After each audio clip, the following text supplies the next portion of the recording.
Good afternoon, everybody, and welcome back to the Clean Scalpel. Um, we've taken a week off just because of some of the things going on in the country today as a moment to sit and reflect about some of the bigger things in life and why that's so important. But, I started getting some texts and some messages from the medical students and residents that asking for some of the next steps of this training process. So here we are back at the Clean Scalpel. Again, guys, my goal is to always make you think about surgery as professional athletes think about their sport. It's something that needs to be practiced and there has to be given detail to specifics. So here we are, and today we're going to talk about something very, very simple, something that you've seen probably a million times, but we're going to go through the details of this process, which is just throwing a forehand bite.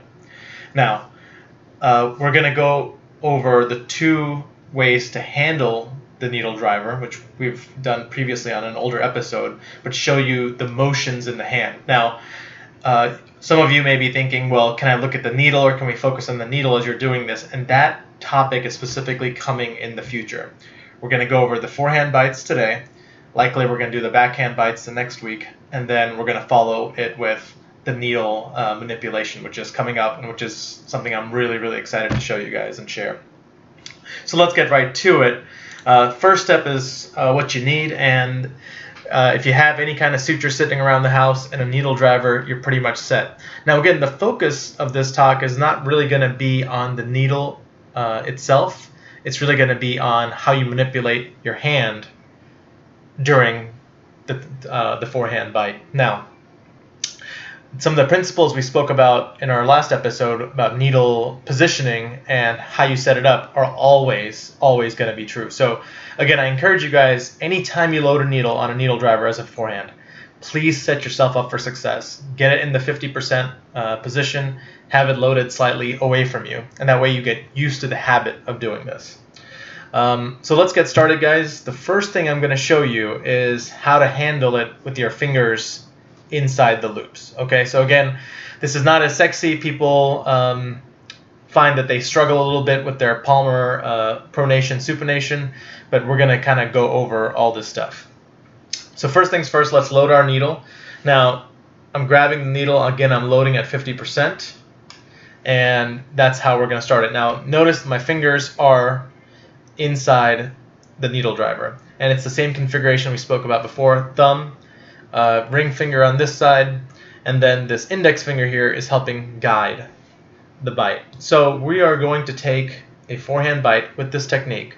So you notice there's pronation, there's supination of the bite, and now you're in a interesting position. Okay, so there's two ways to approach this. You can either grab the back of it and supinate, or conversely, you can pronate, grab it, and then supinate. Again, allowing some more of the needle to come forward inside the bite. Now, I'm always interested in loading at the 50% mark to set myself up for success for the next bite. So I will do one of those two steps to try to get 50% of the needle exposed.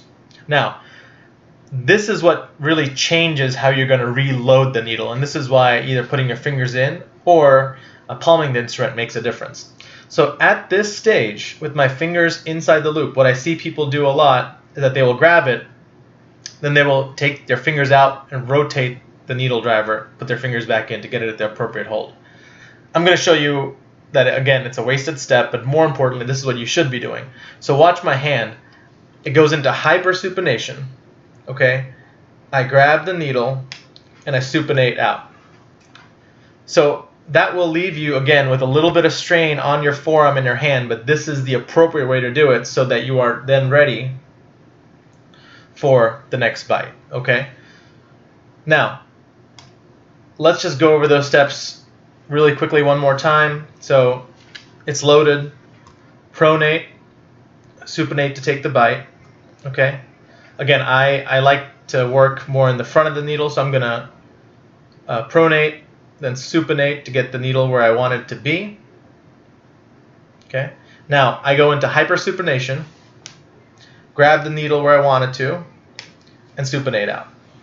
So I'm ready for the next bite.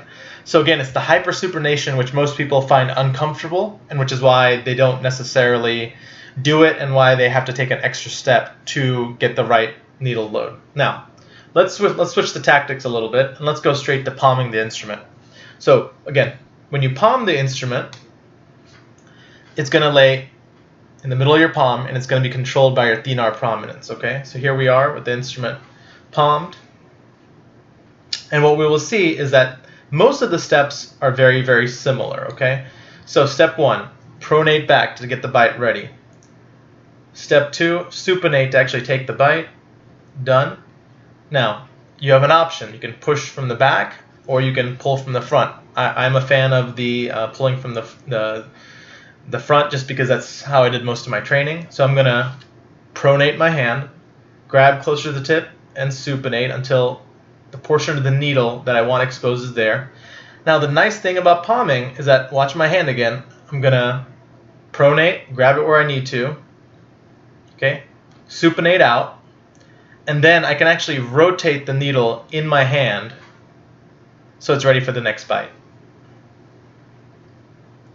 All right, so let's see that one more time. So I think you guys get that concept, okay? So pronate back, take the bite, supinate. Pronate, grab the front of the needle.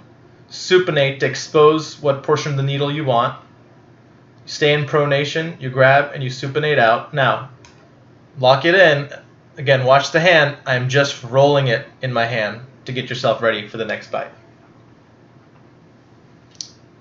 And we're back at it, okay? So, it's a very, very simple difference between the two, between keeping your fingers in or palming the instrument. Again, I would recommend strongly that whatever you decide to do, that you actually continue to do it throughout your training, because it's, again, the repetitions that you need to get yourself proficient. For skin, I usually palm the instrument. When I'm doing any kind of aortic work, I put my fingers in the hole because I feel like I have a little bit more control at some of the greater depths. So it's preference. I think you get to decide what you would like to do. There's certainly no one particular way that everybody does it, and I think as you watch people do surgery, pay attention to these things. And I think this is where the beauty of the surgery really comes in, is when you see an attending surgeon who's been doing it for 10, 20 years, see how he takes the bite. Would you set up your forehand the same way? Would you palm it in that instance, or would you put your fingers in? Is he pronating? Is he supinating? If he's not doing that, is there a reason he can be a little bit more aggressive with the tissue? It gives you a lot of feedback mentally about what certain body tissues can tolerate. Bowel tends to tolerate some of these things better than, let's say, a diabetic blood vessel. But again, it all comes down to experience and practice. So let's get to the most exciting part of this talk, which is actually, how do you practice? As you can see from my setup, you don't really need a lot. I have a cloth, and I have a suture, and I have a needle driver. Please, please, please, just start throwing forehands, okay? At this point, I don't really want you to care about getting the needle perfectly angled. Right now, we're just focusing on the hand motions of pronation, supination, or hyperpronation, okay, or hypersupination. This will get you a sense of what you need to do when you get to the body, okay? Well, guys, again, thank you so much for all the support, and if you have any questions, please feel free to comment. Subscribe, obviously that always helps to help me gauge some interest in where to go. And until then, we'll see you next week for another episode.